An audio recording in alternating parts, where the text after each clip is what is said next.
Em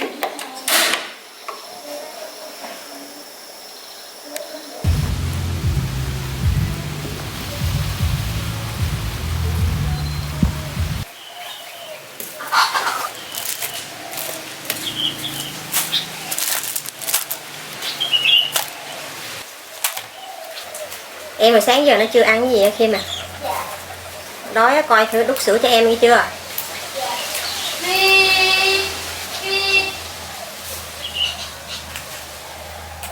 Có chỗ nằm này mẹ.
Anh cộng đi chơi, Leo cộng đi chơi nha.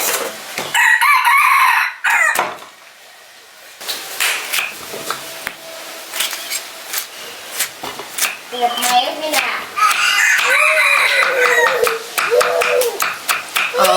Tao đánh em. Nó có chạy vô đâu, nó giật con, nó chạy thở được nè. Sao? Sao ướt cái gì? Mẹ nó chịu chơi con mà. Thì thôi, cái cho em chơi thoải mái em mới chạy thoải mái để cho em chơi đi. Trời ơi, mặc quần vô cho em. Đi con, đi lấy cái quần mặc cho em. Thay cho em cái áo khác đi. Sao mặc cái áo đó trời? Nhưng con không có phần chu Trời ơi, tao bắt ăn gì á? Bắt ăn gì á? cái đó bạn đây xem muốn đi xem ơi dạ nãy là xem khỏi ăn nào.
Nó cái đổi kìa.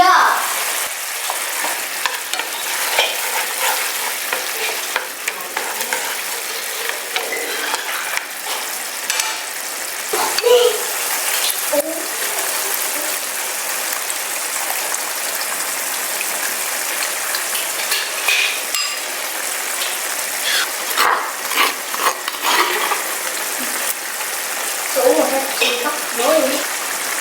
Ủa mà tao cảm thấy gì? Nó để xong một cái cái tại giỏ nó kìa.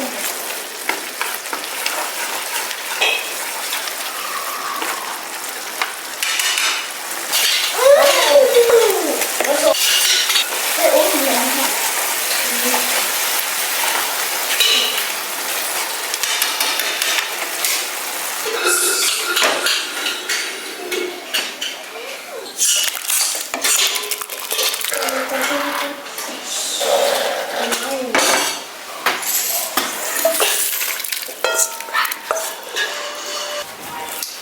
So, yeah.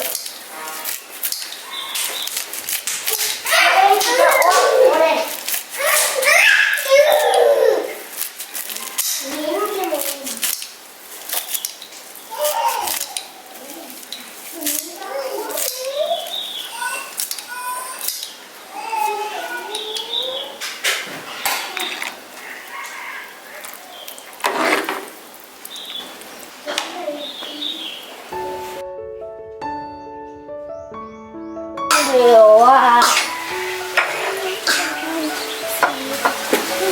Vô lấy chén Su. Lấy chén. Ăn giờ ăn mà còn ngồi cãi nữa mấy đứa. Như Su. Đùa. Không có đùa. Đưa cho chị mới lên. Dạ không thì Su khỏi đi kia. Cái đũa nào? Mẹ đâu quay con. Đâu. Cái đũa này của mẹ kiếm đó. Ơi Quyên. Rồi đổ bây giờ. Mẹ kiếm có rồi. Rồi cầm đũa lên ăn đi. Trèo lên. Đợi em trèo lên. Rồi.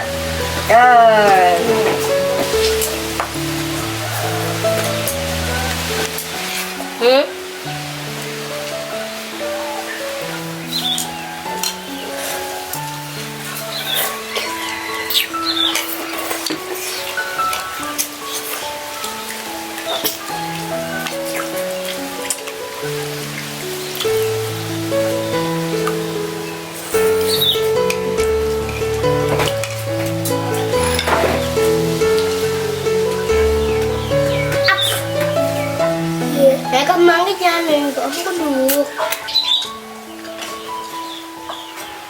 Sạng Su lần đầu tiên ăn món này Tam Su. Ngon. Sao đó? Vị lạ đúng không? Em uống cơm rồi nấu cả ngày đúng không? Chứ còn bây giờ chán. Chưa giờ ăn luôn. Cái này là món ở quê của Thiết á. Ăn tới sau kia. Ngon. Con nói đúng không? Em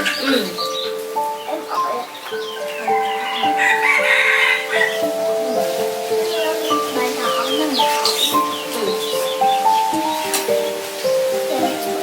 Em đừng có đông nữa. cái này đừng có đâu.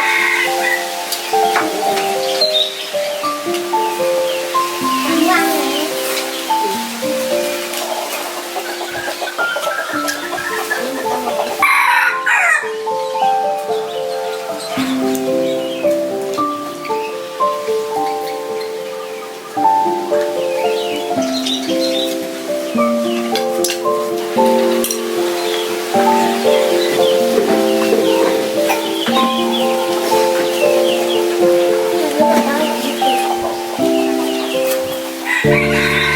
Ngon mà đau tay rồi.